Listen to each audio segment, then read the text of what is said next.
Dios y Padre Santo, Señor, te damos gracias por este tiempo que nos permite separar para aprender de ti.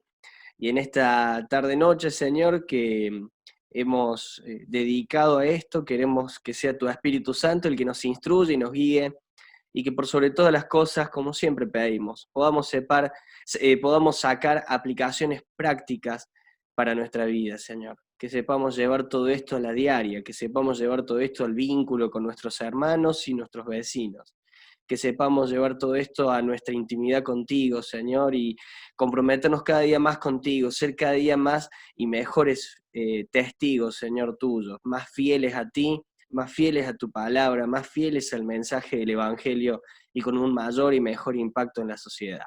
En el santo y bendito nombre de Cristo Jesús. Amén. Bueno, como venía anunciando, la clase de hoy tiene algo de especial y está separada, aunque forma parte de personajes relevantes del periodo. Venimos estudiando el periodo del Reino Dividido, que es un periodo muy particular, muy especial, y no vamos a negar de que es un poco enredado. La verdad que si uno lo agarra solo, tiene que dedicarle mucho tiempo para poder entenderlo sin enredarse. Esa es la realidad. Entonces estos espacios son buenos para que los aprovechemos y a través de una organización del estudio, del tema, de la materia, le podamos agarrar algo de todo el caudal de información que posee.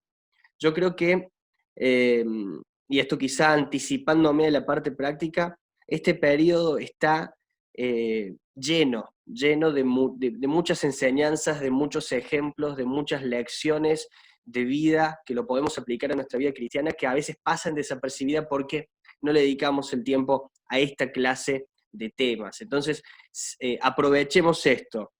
Hoy vamos a hablar sobre Elías y Eliseo, dos profetas muy especiales, muy particulares. Elías, eh, sí, obviamente entendiendo que no hay nadie mayor ni mejor que el Señor Jesucristo, que es hombre, nuestro Dios que se hizo hombre, pero como hombre creado, hay pocos ejemplos en la historia de la humanidad como Elías, un hombre muy particular, muy especial y cuyo ministerio realmente nos impacta. Y Eliseo, que se vio revestido con un doble espíritu del de aquel que lo discipuló, de su maestro, del profeta que lo precedió, también incluso si ustedes prestan atención a lo que vamos a ver hoy, de que es un simple resumen de todos los milagros que hizo Eliseo, se van a dar cuenta que, exceptuando Moisés, que también hizo muchos prodigios, solo el Señor Jesucristo supera a Eliseo en prodigios y milagros. Así que bueno, vamos a empezar a ver. Voy a compartirles pantalla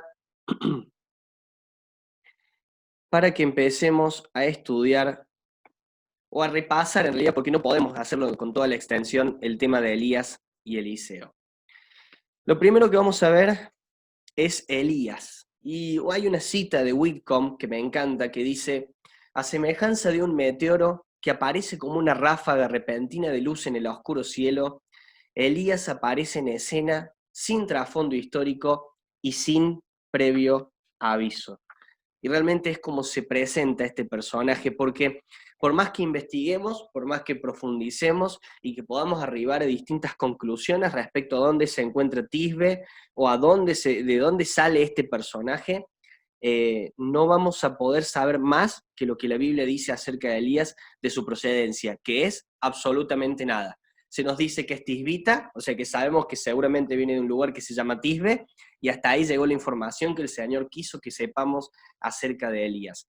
Todo el resto que sabemos es desde que se presenta hasta que el Señor lo lleva en un carro de fuego. Así que continuamos con Elías.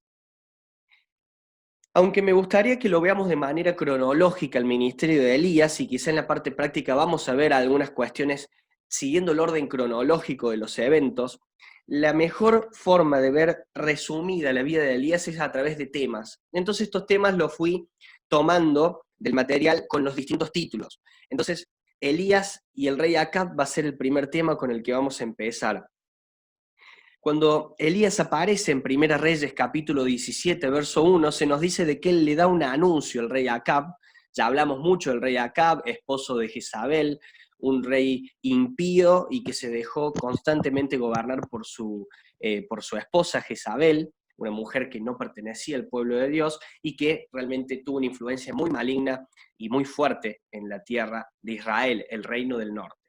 Entonces, primeras cosas que tenemos que saber, ya que hemos estudiado con mucho detalle el reino dividido, es que Elías y Eliseo, que vamos a ver a continuación, pertenecen al reino del norte, eso es uno de los detalles que tienen que tener en cuenta, y que todo su ministerio, o gran parte de su ministerio, tiene que ver con lo que sucedía en el reino del norte. Por eso la relación con Elías no es con los reyes del sur, aunque sí se los menciona. Recordemos que hay muchas historias cruzadas en tiempos de Acab, y voy a apelar a la memoria de ustedes, en tiempos de Acab y en tiempos de los hijos de Acab, hubo un rey del sur que se alió varias veces con ellos, un rey piadoso del sur que fue Josafat, que lamentablemente manchó su testimonio al unirse 3 veces con los reyes del norte, entre ellos con Acab. Bueno, volviendo a Elías, cuando él se presenta, él da el anuncio de el tiempo de sequía, una sequía que según encontramos en la carta de Santiago, duró 3 años y medio, una sequía que hizo que el pueblo se estremeciera y conociera que hay un Dios. Entonces, Elías y el rey Acab, el primer encuentro entre ellos registrado en la Biblia es el anuncio de los 3 años y medio de sequía.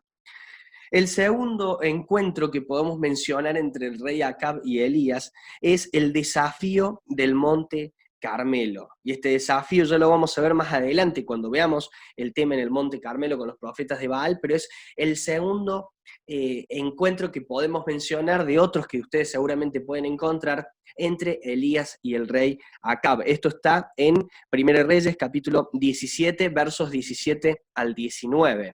Este desafío consistía básicamente en el Dios verdadero y el Dios de ustedes, en ese caso era Baal, una especie de enfrentamiento, aunque realmente nunca lo hubo, porque no había oponente para Dios, nunca lo habrá, pero Elías le propone este desafío tan particular. Van a haber 2 bueyes en 2 altares, uno dedicado a Baal, el otro dedicado a Jehová, y el rey, el Dios que respondiese a la oración de pedido de fuego va a ser el Dios verdadero. Bueno, sabemos la historia y si no la vamos a ver en más detalle en un ratito. Luego tenemos la predicción del fin de la sequía. Después de este evento tenemos la predicción del fin de la sequía. Vayan, si ustedes quieren anotar, y recuerden que si no tienen el material, Primera Reyes capítulo 18, versos 41 al 46.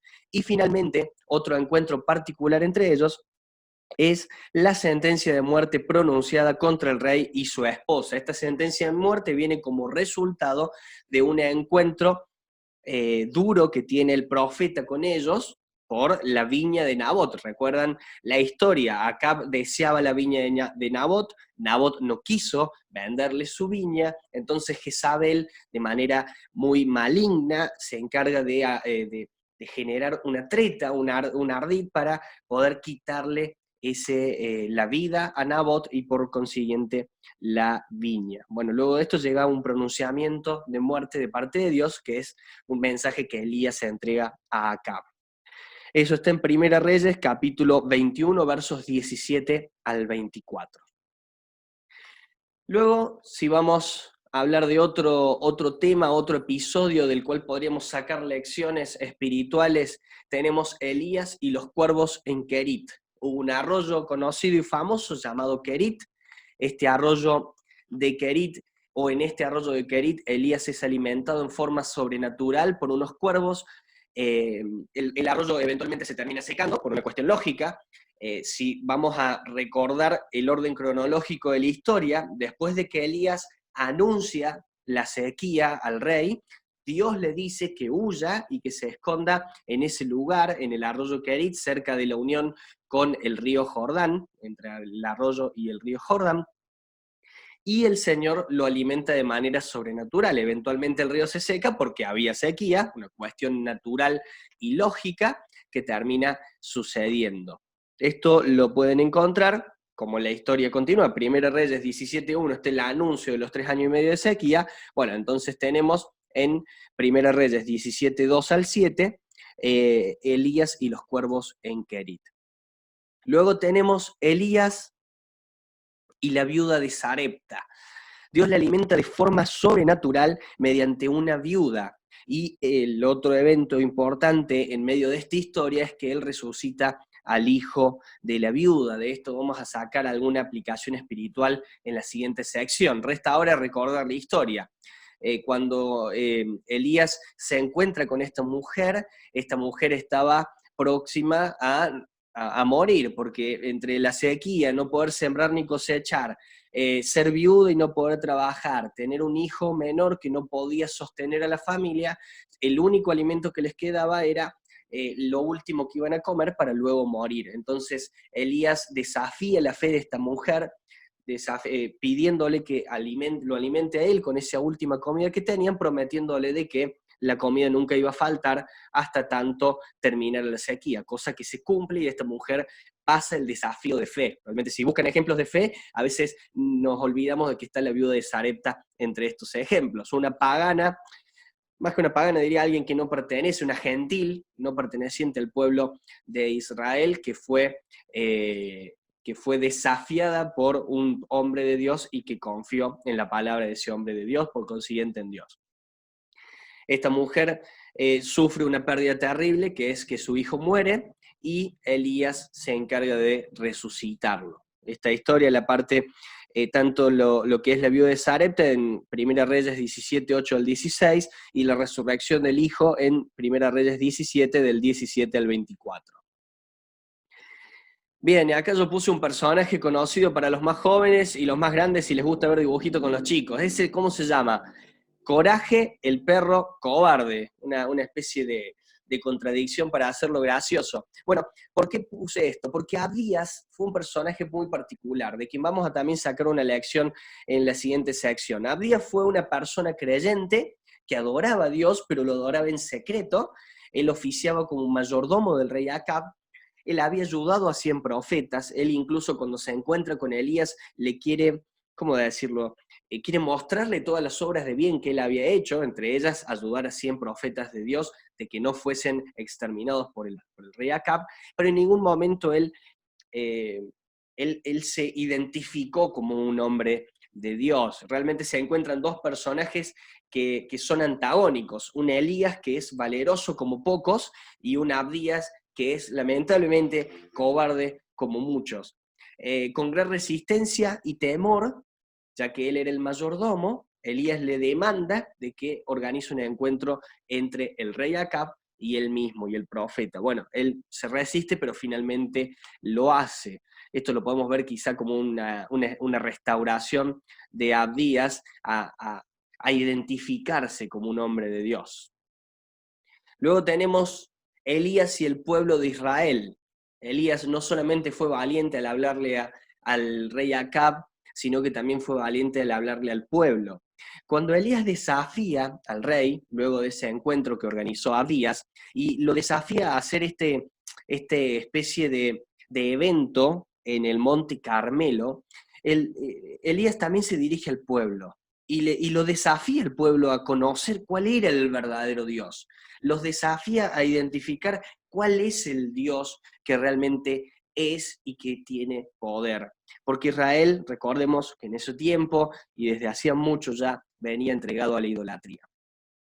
Luego tenemos a Elías y los profetas de Baal. ¿Sí? Este desafío consistía en que ellos orasen a su Dios y que él orase al único y verdadero Dios. Los profetas de Baal son incapaces de hacer que su Dios responda con fuego. Acá Dios debería ir con minúscula, luego corrijo el material.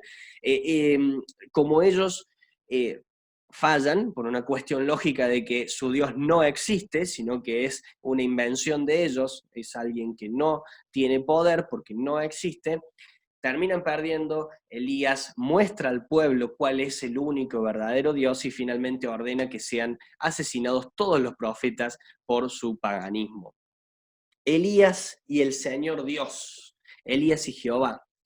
Elías huye de Israel para librarse de la venganza de Jezabel. ¿Qué pasó? A Jezabel no le cayó bien esto. Recordemos que Jezabel, por sobre todas las cosas, era mala. ¿Sí? A veces nos hemos olvidado de que el término malo es tan grave. Jezabel era mala, muy mala. Y Jezabel, cuando se entera de que sus profetas habían sido primeramente vencidos y puestos en vergüenza y luego asesinados, jura asesinar en no menos de 24 horas a Elías. Entonces Elías huye para librarse de la venganza de Jezabel. Aquí encontramos una de las mejores pruebas de que nuestro Dios es un Dios veraz. Cualquier humano, cualquier ser humano que estuviese haciendo una biografía de una persona como Elías, hubiese ocultado, pasado por alto la cobardía de Elías. Sin embargo, Dios deja ver que sus hombres, los hombres a quien Él escoge, los hombres a quien Él encomienda, no dejan de ser hombres. Y como hombres se equivocan. Y fíjense que se equivocan encima en aquello que era lo que los identificaba. Si yo pienso en David, aquella persona entregada de manera abnegada a la palabra del Señor, un joven puro como pocos, falla en su pureza. Y Elías, un hombre valiente como pocos en la historia de la humanidad, falla en su valentía. Huye por temor de la venganza de Jezabel, siendo que él había sido cuidado una y otra vez por el Señor. Sin embargo, el Señor está ahí para restaurarlo. El Señor envía un ángel para que lo reconforte, para que le ofrezca alimento. Y luego en una cueva, en un espacio, en un encuentro muy particular, Elías escucha la voz de Dios, Elías escucha el llamado de Dios y Elías escucha una nueva encomienda de parte de Dios. Elías en el tiempo de soledad encuentra a Dios. Entonces esto es algo muy lindo y para resaltar. Si queremos buscarlo en nuestras Biblias, eso lo van a encontrar en 1 Reyes capítulo 19. Desde el verso 1 hasta el verso 18 tenemos todo este desarrollo histórico. Elías y el profeta Eliseo. Aquí es donde las dos historias se cruzan, porque Elías es quien encomienda a Eliseo o quien llama a Eliseo. Entre las encomiendas que el Señor le había puesto a Elías en ese tiempo de comunión, en esa cueva, en el momento en que el Señor le habla, le pide que busque y que prepare a su sucesor, al que iba a sucederle en su ministerio. Entonces, hay algo muy importante en el llamado a Eliseo. Recordemos, esto lo pueden encontrar en 1 Reyes 19:19, el llamado a Eliseo, y luego está la preparación para un servicio especial. Tanto el llamado como la preparación son especiales porque el servicio era muy especial, no era algo simple lo que iba a hacer Eliseo. Elías y Ocosías del Reino del Norte, otro tema del cual podemos sacar enseñanzas. Primero tenemos a Elías, entre los encuentros que hay con Ocosías, hijo de Acab, tenemos a la predicción de que Ocosías moriría. ¿Resultado de qué? De la caída. Ocosías, que estuvo muy poco tiempo en el trono del Reino del Norte, se cae de la ventana de su palacio y queda muy enfermo. Nosotros cuando lo vimos, simplemente vimos el tema de que se cae y muere, pero hay un periodo de tiempo entre la caída y la muerte, resultado de un tiempo en el cual él pudo resistir a los golpes. Aparentemente los golpes fueron muy graves y terminó derivando en la muerte. Ocosías envía mensajeros a buscar en tierra filistea una respuesta a un dios pagano, le pide respuesta a un dios pagano para ver si él iba a salir de esta enfermedad. Y bueno, Elías se encuentra con estos mensajeros, no los deja avanzar, sino que directamente les envía un mensaje de que el rey iba a morir. Ocosías, cuando se entera de esta respuesta y se entera quién la había dicho, lo identifica fácilmente a Elías por su vestimenta que luego iba a ser muy similar en tiempos de Cristo y las iba a usar el Señor, el tan conocido Juan el Bautista. Envía una compañía de 50 hombres para que capture a Elías. Bueno, Elías pide que descienda fuego del cielo para consumir la primera compañía. Ocosías envía una segunda compañía y esa segunda compañía tiene el mismo fin. Entonces la tercera compañía, el capitán ruega por misericordia para que Elías los acompañase y les perdonase la vida, y así lo hace el profeta. El profeta se presenta con Ocosías. Esto está en 2 Reyes, capítulo 1, desde el verso 1 hasta el verso 16. Y la parte final de Elías la encontramos acá, Elías y el carro de fuego.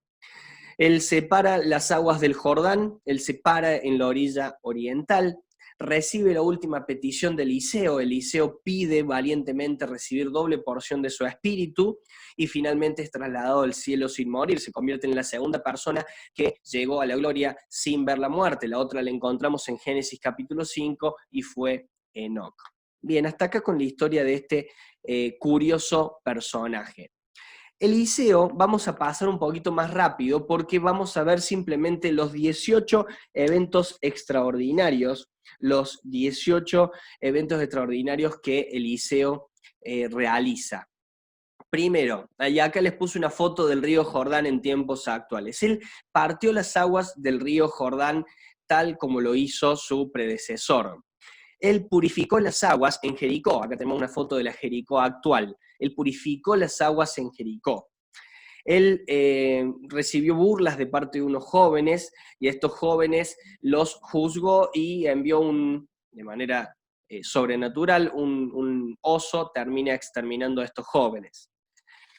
Hizo que se llenaran de agua unos estanques vacíos en tiempo de guerra. En un tiempo de guerra había unos estanques vacíos, él de manera sobrenatural consigue de que estos estanques se llenen y esto deriva en una victoria en la guerra, ya lo vamos a ver en más detalle.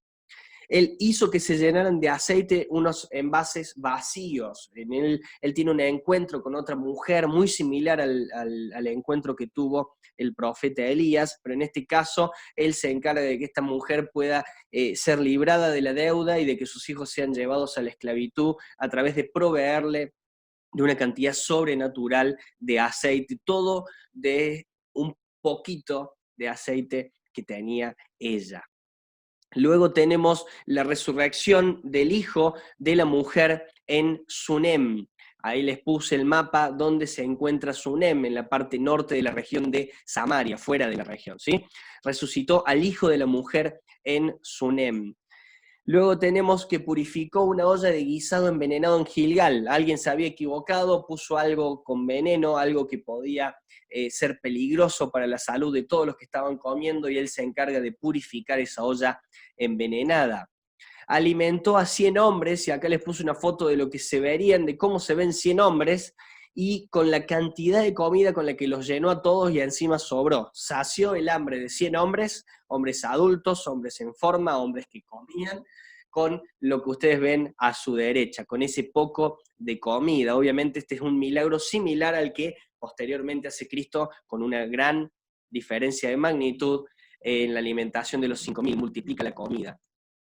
Sanó a Naamán de la lepra, sanó a este capitán sirio de la lepra. La historia creo que todos la conocemos. Luego de que este Naamán es curado, quiere ofrendar a Eliseo un montón de cosas y riquezas. Eliseo las rechaza. Giezi no puede creer lo que está rechazando Eliseo. Entonces cuando su señor se mete a la casa, él se va corriendo, busca a Naamán y le dice, no, al final Eliseo sí quiere algo, y pide un par de cosas importantes en plata nuestra. Eliseo se da cuenta de esto y predice la lepra. La lepra de Naamán es enviada a este hombre, a Giezi. Recupera un hacha que se había caído del Jordán, se cae un hacha y de manera sobrenatural él consigue que el hacha flote. En tiempos de guerra con Siria, él revela los planes secretos de guerra de Siria contra Israel, al punto de que la gente de Siria, el capitán sirio, dice, tenemos a alguien que está filtrando información clasificada nuestra. No, sino que tienen un hombre, un varón de Dios, que de manera sobrenatural conoce todo lo que nosotros hacemos. Él oró para que su criado pudiese ver el ejército invisible de Dios. ¿Qué pasó? Cuando se enteran de que este varón de Dios podía conocer los secretos que pasaba en otro lugar, entonces se envía una compañía de personas para aprenderlo y para exterminarlo, para eliminarlo. Cuando llega, Eliseo ve que su siervo se encuentra con temor porque estaba siendo rodeado por los sirios. Entonces Eliseo ora para que su siervo, su criado, pudiera ver el ejército que no se ve, pero que siempre está presente cuidando a los hijos de Dios. Finalmente, él pide al Señor de que fueran heridos estos sirios y queden ciegos, les perdona la vida, los lleva a la ciudad. El rey quería asesinarlos, pero él no permite que esto suceda, sino de que les perdona la vida. Finalmente, ya llegando casi Al final tenemos que promete a la gente de Samaria que no iban a morir de hambre, ellos habían estado sitiados, esta historia la vimos en el tiempo, en unas clases atrás, estos 4 leprosos que fueron al campamento sirio para poder rendirse, y se dan con que ellos todos se habían huido, y gracias a esto Samaria no sucumbe frente al hambre y frente a la desesperación. Llevaban un buen tiempo sitiados, habían caído incluso en el canibalismo, es terrible lo que había pasado. Él predice la muerte de Ben-Hadad de Siria y predice la coronación de Hazael como rey de Siria. También predice 3 victorias de Israel sobre Siria, de una manera muy particular. Lean la historia, los invito a leerlo. Ustedes pueden encontrar esto en 2 Reyes capítulo 13, versos 14 al 19. Y finalmente, acá no encontré otra imagen más que una para niños, pero es muy curioso lo que pasa. Muere Eliseo, es enterrado, es puesto en los lugares de entierro comunes en esa época. No son similares los entierros de esa época a los de hoy, pero bueno, tiempo después tienen que enterrar un muerto, coincide que lo quieren poner en el mismo lugar donde estaban los restos de Eliseo, y ni bien el muerto cae y toca los restos de Eliseo, es resucitado al instante porque se despierta y camina. Bueno, no es de manera directa un milagro de Eliseo, que no estaba presente en ese cuerpo que se estaba descomponiendo, es un milagro de Dios, pero que habla de cómo Dios quiso siempre respaldar y validar el poder de sus siervos.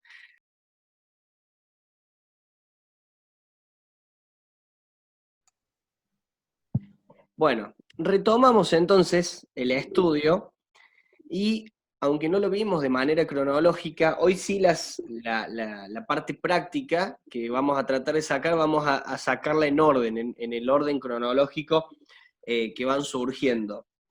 Entonces, la primera lección que personalmente me gustaría que saquemos, la encontramos en el episodio entre Elías y la viuda de Sarepta.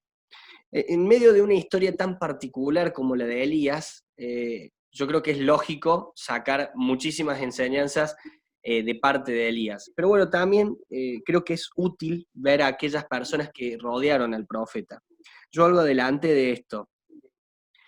¿Qué sucede? Cuando Elías se encuentra con la viuda, comienza a vivir con esta familia, con la viuda y con su hijo. Pasa cierto tiempo y de repente, sin ninguna indicación previa, sin ningún tipo de aviso, el hijo de la viuda fallece. Las expresiones de dolor de la viuda, que pueden ir y encontrarlo en Primera Reyes 17 y 18, nos señalan 2 cosas.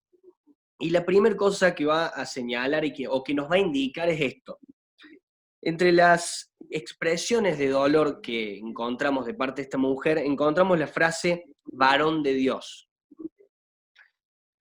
Acá tenemos una mujer que había visto al profeta afuera del púlpito. Si tenemos que ponerlo en términos actuales, lo había visto fuera del púlpito. En la iglesia, desde la plataforma, o ustedes hoy que me están viendo acá, para mí me resulta muy fácil. Si yo fuese falso, me resultaría muy simple parecer espiritual.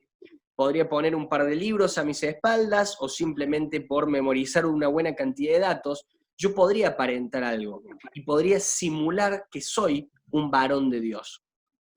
Cuando la viuda expresa esta frase, da esta expresión varón de Dios, no lo hace por lo que Elías compartía desde el púlpito. Ella había conocido a Elías antes de que comiera el desayuno, antes de que saliera a la calle. Ella lo había visto en la diaria. Y ella le vio cómo era en la intimidad, y aún así lo llamó varón de Dios. Eso nos deja ver el testimonio que nosotros podemos ofrecer y la importancia de que ese testimonio no sea algo que solamente compartimos en público. Es un desafío a nuestra intimidad, a nuestro hogar, que nuestro esposo pueda decir una mujer de Dios, que nuestra esposa pueda decir un varón de Dios, que nuestros hijos puedan decir de nosotros, mi papá, mi mamá, son personas de Dios. El primer desafío que encontramos a través de esta expresión es que si algún día tenemos una experiencia como esta, las personas que nos conocen en la intimidad, fuera del púlpito, puedan decir varón, puedan decir mujer de Dios. Eso es lo primero. La mayor prueba de la realidad de un hombre o de una mujer es su hogar, es la intimidad, el espacio donde se ve la realidad, donde se ve cómo sos, donde se ve cuál es tu verdadero vocabulario, cuáles son tus inclinaciones, cuáles son tus verdaderos hábitos. Segundo que encontramos en esto es su propia inquietud de conciencia. Ella le preguntó al profeta si había ido a recordarle de sus pecados. Quizá había algo secreto y vergonzoso en su pasado que le intranquilizaba constantemente. Bien, acá nos deja entrever que hay algo del pasado en ella que la incomoda, que le molesta todavía. Entonces, yo creo que un desafío que podemos sacar acá es librarnos de todas aquellas cosas, de ese peso que hoy no deberíamos tener y que deberíamos haber confesado y depositado en nuestro Señor. Deberíamos haber cerrado esas etapas, deberíamos haber dado vuelta esas páginas. Si el Señor nos perdonó, son cosas que no deberían atormentarnos. No niego de que es difícil, de que en la práctica eso no es simple, pero no debemos caer en esto que la viuda, o en lo que la viuda cayó, que es en el tener presente aquellos pecados pasados y pensar que esos pecados podían traer este tipo de consecuencias mucho tiempo después. No era esa la intención de Dios, lo que sucedió tuvo otro propósito, tuvo otra función y sirvió para otro ejemplo. Aquí encontramos la primera de las 8 resurrecciones que están registradas, aparte de la del Señor Jesucristo. Tenemos a Elías resucitando al hijo de la viuda, a Eliseo resucitando al hijo de la tsunamita, los huesos de Eliseo resucitando al hombre ese que cayó y tocó sus restos, Cristo resucitando a la hija de Jairo, Cristo resucitando al hijo de la viuda, Cristo resucitando a Lázaro, Pedro resucitando a Dorcas y Pablo resucitando a Eutico. Esas son las 8 resurrecciones que encontramos registradas en la Biblia. Siguiente aplicación práctica. Si nosotros avanzamos en la historia, llegamos al momento en el cual Jezabel amenaza con asesinar al profeta. Amenaza al profeta con que no iba a pasar un día más él en la tierra. Entonces él huye. Dijimos de que esto nos muestra 2 verdades espirituales importantes. Esto ya lo mencioné, la infalibilidad de la palabra de Dios. Ningún autor humano hubiera incluido este triste relato que acá leemos. Esta experiencia en la vida de un siervo de Dios, de un siervo tan audaz y tan valeroso, no se hubiera registrado por una persona. Y la falibilidad del hombre de Dios, la infalibilidad de la palabra y la falibilidad del hombre de Dios. Dijimos que Elías, al igual que David, fallaron en aquello que era su punto, supuestamente, más fuerte. David en su pureza y Elías en su valentía, en su valor. Lamentablemente para ellos tuvieron que aprender de manera dura la lección que Pablo también aprendió, y si ustedes van a 2 Corintios 12, del 1 al 10, encontramos lo que es el famoso aguijón de la carne de Pablo. Aprendieron de la manera más difícil de que a través de aquella debilidad, o en esa debilidad, el poder de Dios se perfecciona. Aquello que parecía que era su punto más fuerte termina mostrando de que es quizá el punto más flaco, donde más fuerte se ve la caída del siervo de Dios. Elías huye hacia el este y después de un día de camino cae agotado bajo un enebro y le pide, y acá hay una oración muy particular, está en 1 Reyes capítulo 19, verso 4, hay una oración muy única, le pide a Dios que le quite la vida. Es un pedido no muy particular. ¿Quién de nosotros se sienta a pedir algo semejante? Ojo que puede pasar. Ojo que las circunstancias de la vida nos pueden llevar a este punto. Nos puede llevar a un punto en el cual preferimos que el Señor nos quite de este lugar y que nos lleve con Él, dado que lo que estamos viviendo acá nos atormenta de manera que no podemos soportar. Lamentablemente para Elías, esta oración no la respondió hasta el día de hoy. 2800 años después, Elías todavía no recibe la respuesta que él pidió. Él pidió que el Señor lo matara, le quitara la vida. No solo que no le quitó la vida en ese momento, sino que hasta el día de hoy Elías sigue vivo. Bueno, algún día el Señor va a permitir que el profeta ponga su vida por el testimonio de Cristo. Vayan a Malaquías 4, 5 y 6, compárenlo con Apocalipsis 11, 3 al 12. es muy probable, aunque no podemos ser dogmáticos, que uno de los testigos de Apocalipsis sea este gran personaje, Elías. Entonces algún día recibirá la respuesta a esta oración, pero ya con otro sentir y ya de otra manera. Reitero, no podemos ser dogmáticos. Sí, Malaquías nos indica de que Elías tiene algo que ver con lo que precede al Señor Jesucristo, o se cumplió en Juan de manera total, o lo de Juan el Bautista, o lo de Juan fue simplemente una pequeña luz de lo que será el ministerio de Elías en tiempos del fin. Después, bueno, otro personaje que yo noté que oraron así, Moisés, números 11-15, oró para que el Señor le quitara la vida, y Jonás también, o manera desesperada como esta, y Jonás en Jonás 4:3 también oró de manera desesperada a Dios. La última parte práctica que quiero, o enseñanza práctica que me gustaría rescatar de todo esto. Bien, el ministerio de Elías no se puede definir de otra manera más que extraordinario, ¿sí? Pero llega un momento en el cual se termina, ¿sí? El Señor había dispuesto un fin para ese ministerio, y cuando estaba pronto a ese fin, él sería llevado en un torbellino al cielo sin morir. Entonces él recorre rápidamente, por última vez, los lugares donde solía ministrar. Él va de Gilgal a Betel, de Jericó a Jordán, y las 3 paradas que él hace, las utiliza para, vamos a ponerlo así, para evaluar la determinación de Eliseo. Él ya había llamado a Eliseo había respondido prontamente al llamado.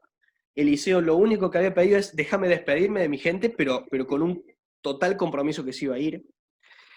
Y Eliseo, muy determinado, rehúsa las 3 veces que se le propuso frenar y volver atrás. Frenar y volver atrás. No era simple el ministerio que tenía por adelante Eliseo, ¿sí? Si vemos la vida de Elías, de su maestro, no podían esperarle algo muy bueno a Eliseo. Y los reyes que venían surgiendo eran peores que los anteriores. O sea que nada bueno le esperaba en el ministerio a este personaje. Sin embargo, el profeta Eliseo se encarga de demostrar su determinación y su compromiso con el llamado que había recibido. Él había sido llamado para un ministerio particular, y él recibe con gozo esto, se compromete y avanza sin ningún tipo de duda. Y luego, este personaje, Eliseo, es capacitado por Dios, no solamente en el tiempo con Elías, sino también en su propio ministerio. Y acá es donde yo quise sacar esto, el tema de la preparación. Y no hablo de la preparación necesariamente en institutos bíblicos, o la preparación necesariamente en lugares o instituciones que son útiles, que son buenas, que son válidas, y que se pueden aprovechar. Hablo de la preparación que el Señor tiene para cada uno de nosotros.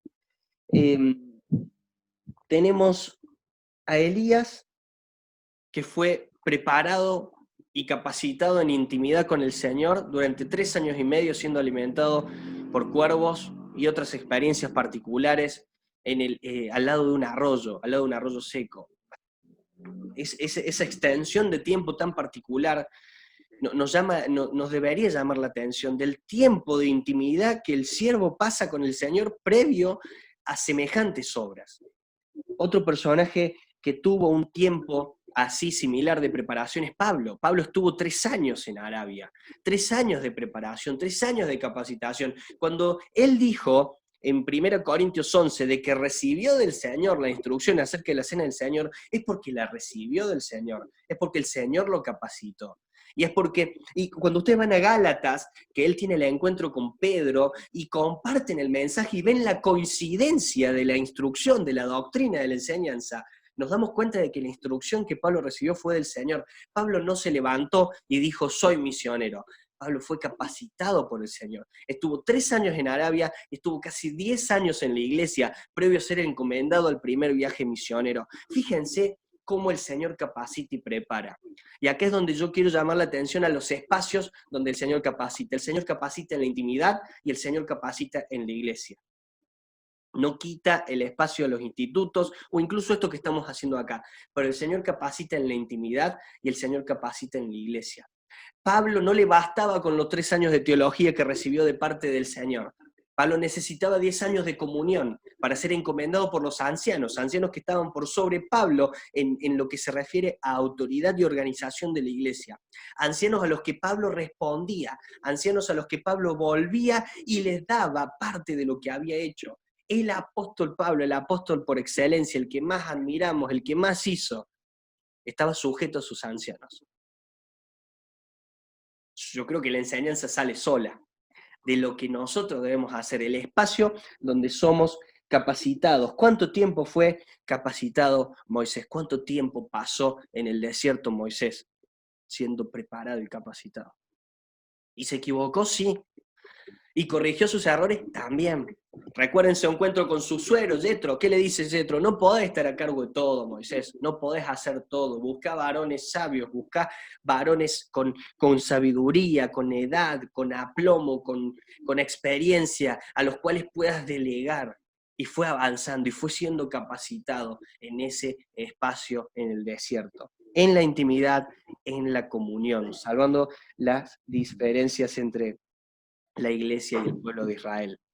Entonces, por último, solamente leer 2 Timoteo capítulo 3, verso 16.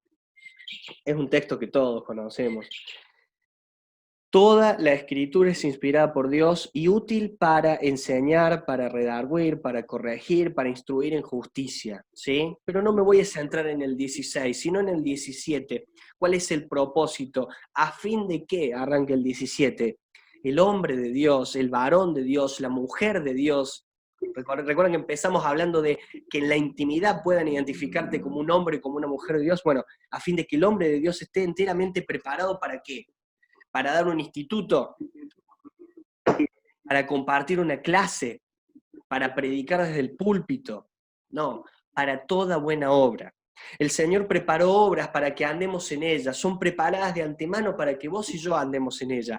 Obras muy distintas, pero con un mismo propósito que es darle gloria a Él. Algunos son llamados al púlpito, otros son llamados a lo secreto, algunos son llamados a la calle, otros son llamados a las aulas de clase. El espacio donde el Señor te haya puesto te capacita la palabra, te capacita el tiempo de intimidad con el Señor, te capacita el tiempo de comunión con la iglesia. Eso es lo que el Señor utiliza y esos espacios el Señor utiliza para la capacitación y la preparación. Esto es lo que yo quería extraer como práctico de toda esta historia, de toda esta instrucción. Cómo el Señor nos capacita y nos prepara. Desconozco si alguno de los presentes tendrá un ministerio como el de Elías o el de Eliseo. Sé que hoy ya no hay prodigios como en la antigüedad, aunque confío en mi Dios de poder, pero sé que también Dios es el mismo Dios que tuvo Elías y el mismo Dios que tuvieron los apóstoles y el que hoy está usándonos a nosotros. Entonces me gustaría que ustedes y yo nos preparemos de la misma forma, en intimidad con el Señor, en la comunión de la iglesia, sujetos a nuestras autoridades y siempre haciendo uso de la palabra, que es la que nos capacita para todo. Hasta aquello pequeñito que haces tiene que ser hecho con una base bíblica. Desde ir a darle un poco de comida al necesitado, a abrigo al que está pasando frío, hasta predicar, todo necesita una preparación en intimidad con la palabra. Hermanos, algo que ustedes quieran colaborar, sumar, compartir, inquietudes o dudas que hayan surgido de la historia o algo que hayan leído que les llame la atención, hay mucho en la vida de estos dos personajes como para sacar.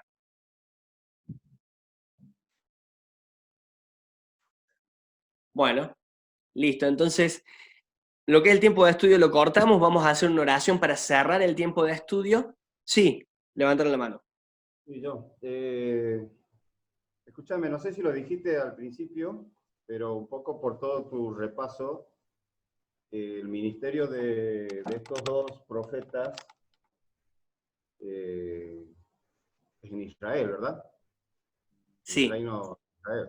Exactamente. Creo que cuando estaba la primera diapositiva lo comenté. El ministerio de estos dos fue en el norte, con el rey Acab, con el rey Ocosías, con el rey Joram. Joram ya comparte más el ministerio con Eliseo. Incluso es curioso, Joram tenía cierto aprecio por Eliseo.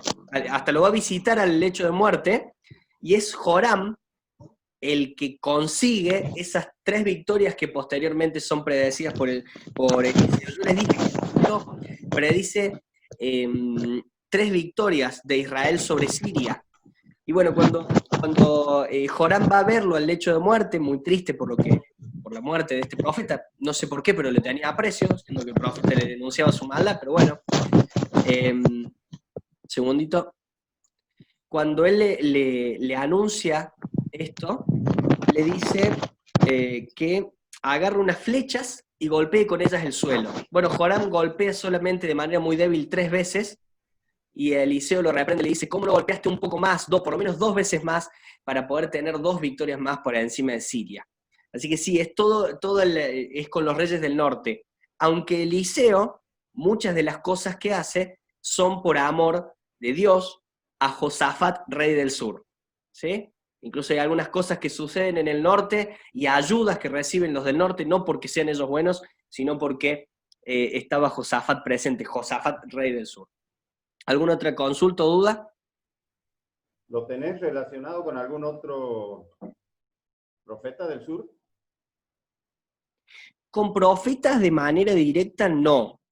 Sí con los reyes que fueron contemporáneos a ellos, que tenés en el norte Acab, Ocosías y Joram, y bueno, Jezabel como la esposa del rey, que predecía.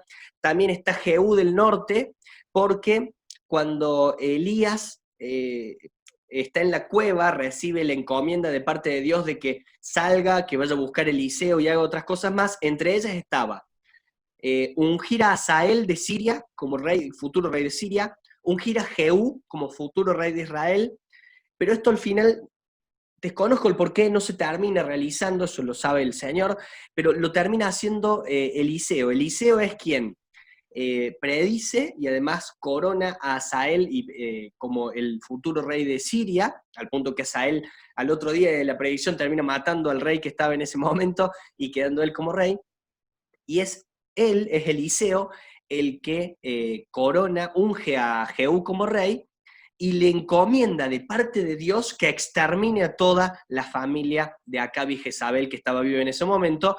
Predice la muerte de Jezabel, esa muerte terrible que los perros iban a comer de sus restos, que termina sucediendo.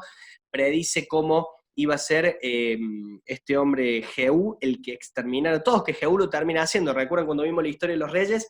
Jehú elimina a Ocosías del norte, a Joram del norte, el hermano de Ocosías, que ya había muerto como resultado de la caída, elimina a Ocosías, hijo de Josafat del sur.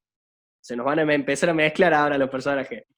Extermina a los varones que habían ido del sur a visitar al norte, porque ya eran familia. Recuerden que se había casado Ocosías, hijo de Josafat, se había casado con la hija de Jezabel y de Acab. O sea, una cosa con Natalia, una cosa muy rara que había sucedido, todo resultado de Josafat. Así que ahí tienen todos los reyes que están en este tiempo. Tenemos Acab, Ocosías y Joram del norte, Josafat del sur, Ocosías del sur, Joram del sur y Atalía. Todos eso tenemos. ¿Alguna otra consulta? Esta es la parte que yo les mandé, ese árbol genealógico que se enreda por todos lados. Bueno, hasta acá entonces lo que es la clase en sí.